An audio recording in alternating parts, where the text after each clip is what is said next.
So on this image, it's a brand new edit. I'm going to right click here in Lightroom or control click, edit in Photoshop. So here we have Photoshop open. Welcome to Photoshop. It's probably your first time visiting here, and that's totally cool. So to the left we have our toolbars, to the right we have single adjustments, but yours is probably going to look a little bit different.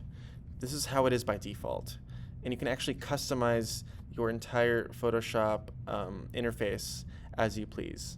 For example, I don't like to have my color swatches over here, so I'm going to click on this little hamburger icon and click Close Tab Group. I also like to have my properties over here on the side, so that way it's mainly just my adjustment layers that I can focus on. And I also like to work with a few other things. So for example, you can click Window and go to Navigator, and you get this little navigator icon as well as your histogram. You can break it off. Like I said, you can customize your interface however you want. I'm going to drag this until the blue highlights above here. So now I have my navigator, my histogram over here, libraries and adjustments down here, my layers, channels, and paths over here. This is just how I personally like to set up my document. You can definitely rearrange it as you please. Like I said, feel free, go play around, and see what works best for you. I like to keep my toolbar on the left side. And when we're working in Photoshop, it's really important to note that everything works in layers. So on the right side over here, you see we have our background layer, which is locked, which means we can't move it, and that's the original layer that we open our document with. If I make a curves adjustment layer, for example, and then I make it black and white, then that's gonna make a big difference which layer is on top. So whatever's on top is basically like overpowering everything on the bottom.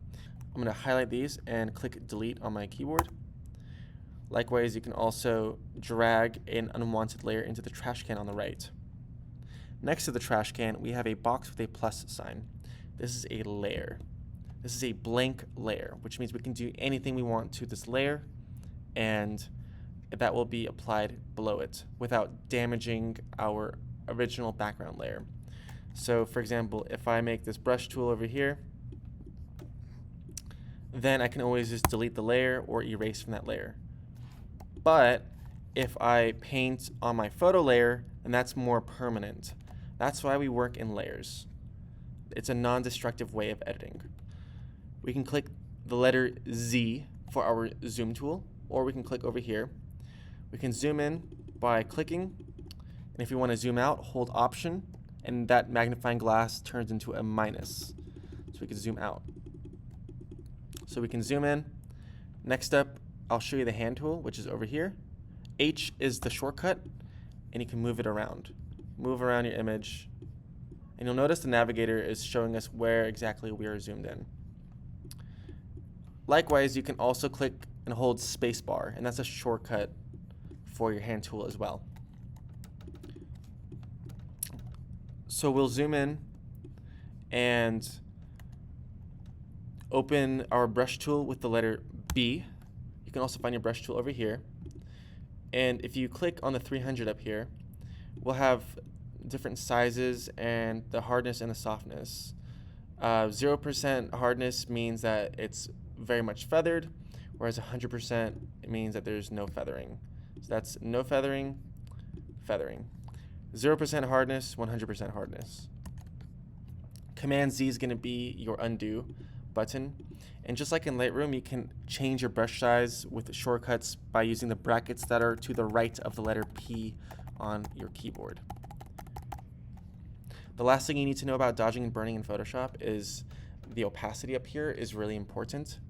The opacity is basically how intense something is seen. You can change the opacity of a layer. For example, I'll lower the opacity of the image to 62%, 80%, 95%, 100%.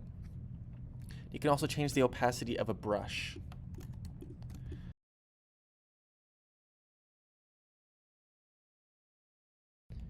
Let's start over here.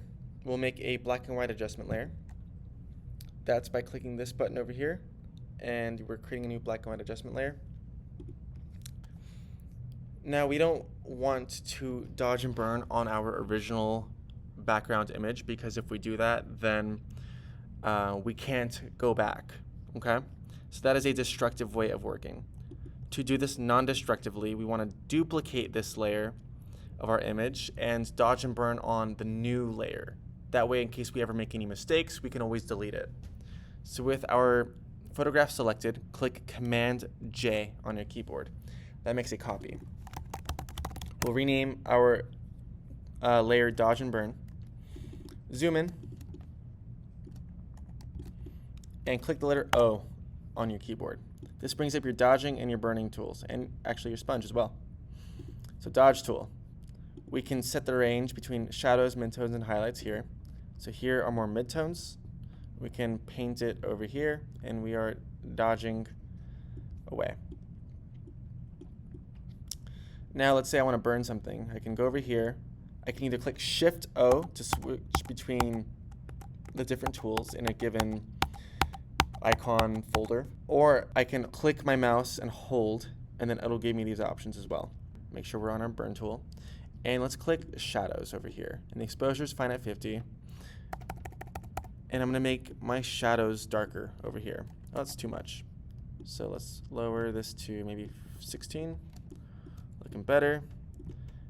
And this is targeting more of my shadows, so it tries to ignore my midtones and my highlights. Okay.